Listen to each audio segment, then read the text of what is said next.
ой бауырым, мына бүгінгі зейнетке шығатқан күнің құтты болсын. Иә, денсаулығың мықты болсын. Әрқашанда өсіріп отқан ұлыңның, қызыңның қызығын көруге жазсын. Денсаулықтың арқасында күліп ойнап жүре бер. Аман есен болайық бәріміз. Бүгінгі күні біздің ұжымда өте қуанышты күн деп ойлаймын. Біздің әдебиеттерді толықтыру бөлімінде көп жылдар еңбек еткен Зәмзәмгүл Алпыстайқызының бүгінгі зейнетке шыққан күні. Зәмзәмгүл Алпыстайқызын мен мектеп жасынан бері білемін. Өзімнің құрбым, әрі әріптесім. Сіз үшін бүгін қуанышты да қимастық күн деп ойлаймын.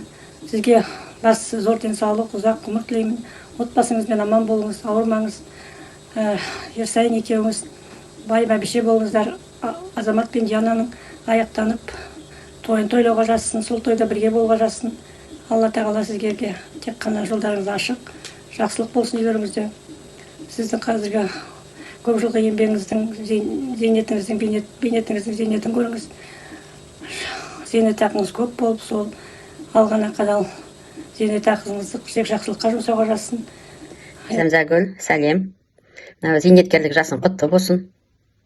Мен сені 86 жылдан бастап 40 жыл білем.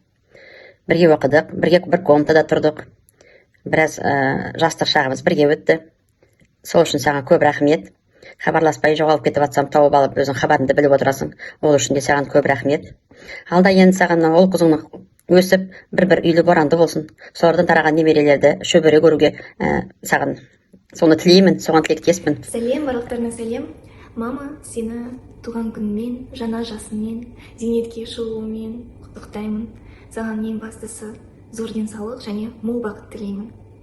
Және де саған бүгін дайындаған ана туралы жыр әнін арнаймын. Әлемнің жарығын сыйладың сен маған, даланың әр гүлін жинадың сен маған. Сен бердің құстардан қанаты самғаған, балалы құштарым өзіңе арналған. Әлдилеп аялап өсірген жемісін, самыл жел саябақ құшағын мен үшін. Есейіп кетсем де мен саған сәбимін, көңілді